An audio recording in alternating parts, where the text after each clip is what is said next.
kamarites, thank you for tuning in. Ako po muli si Josepa dito sa Josepa, anong latest? Na nag-aatid sa inyo ng mga trending topic tungkol sa inyong mga favorite celebrity update.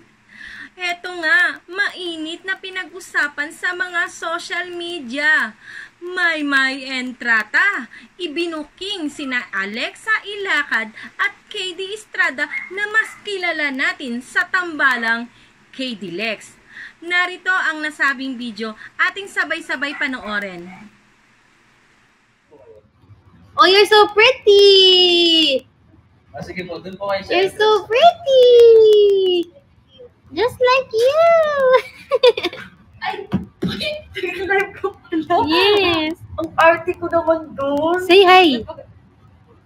My, I'm your little butterfly! Beautiful. Hello. You'll change the pants. Okay. Hello, everybody. Tignan mo, fresh na fresh, oh. Buong araw na kami. Maglalanding. Sobrang laki. Kumain ka na. Hello, Katie Lex. Guys, kung alam niyo lang. Ako, bubuko ako ni Maymay. Kung alam niyo lang, kung kayo nandito, patay. Sana naging langgam na lang ako. Ay, kakagat sa inyo sa sobrang sweet. Dahil, kung alam niyo lang. Chismis, chismis. Kung ano yung nakikita yun dito, wala lang yun. 1/4 lang yun. Basta, sa madaling salita, happy sila. Yes, happy ka din. Happy na. Yeah, happy ka din lahat. Yes. Deserve. Oo, kaya nga. Deserve. My.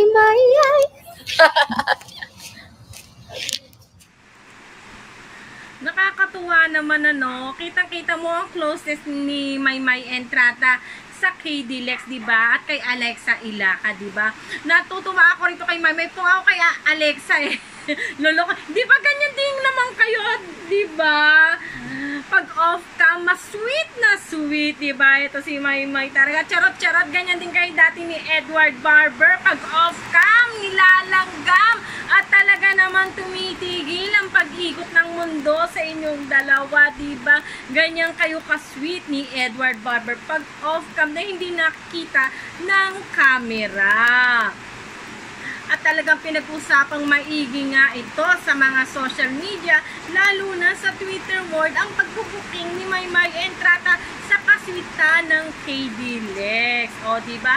Siguro etong ganap ng KD Lex at saka ni Maymay Entrata, I think ito'y taping ng ASAP natin to sa Sunday. Kasi sila, magla-live sila ng Sunday, and then Monday and Tuesday, minsan up to Wednesday, nagtitaping sila para the next Sunday, yun ang kanilang ipapalabas.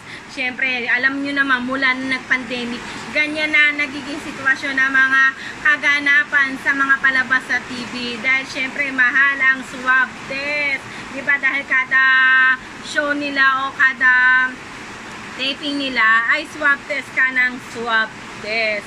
O, diba? Kayo mga kamarites, ano ang inyong opinion sa pagbubuking ni Maymay Entrata sa KD Lex? I-comment nyo na yan at ating pag-uusapan sa aking mga susunod na video. Pero bago natin tapusin ang ating topic, ay dumako naman tayo sa inyong mga komento.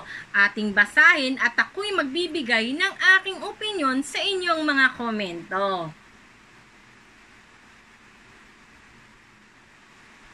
Komento ni Gloria Marabil, wala akong pakialam. Maymay is always kay Jesus. I love you, Maymay. Alleluia. Ang dami niyang komento, oh. Maria, ito. Maymay is forever. Okay. Maymay is always kay Jesus. Okay. Gloria Marabil. Pakaganda ng iyong pangalan. Biruin mo. Gloria, as in glory, diba? Tapos ang komento mo tungkol kay Jesus. Pero bakit naman parang Pait naman ng iyong komento rito. Ang bungad mo agad, wala akong pakialam, diba?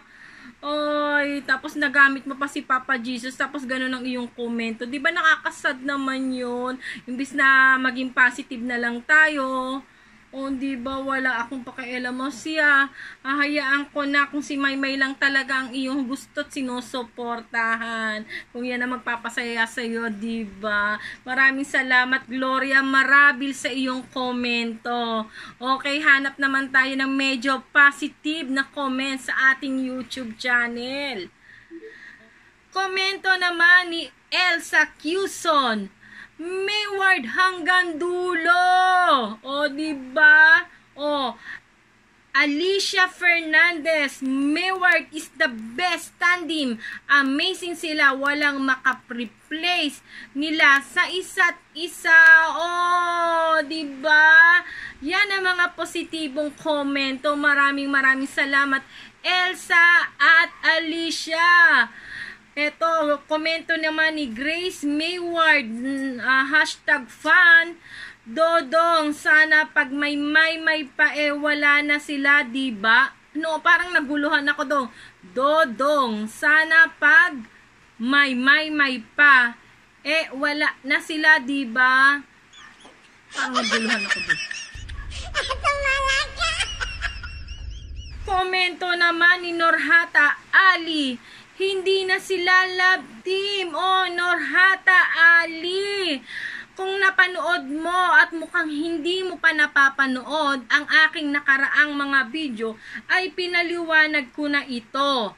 Heto, balikan natin ang konting clip sa aking nakaraang video para malinawan itong si Norhata Ali.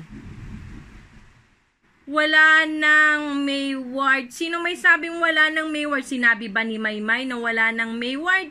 Sinabi ba ni Edward na wala nang Mayward? At sinabi ba ng management na wala nang Mayward? Sa natatandaan ko, Stories Hunt, sa kanilang Instagram post ni Maymay at ni Edward, ay sila pa rin ang official love team o magka-love team pa rin sila.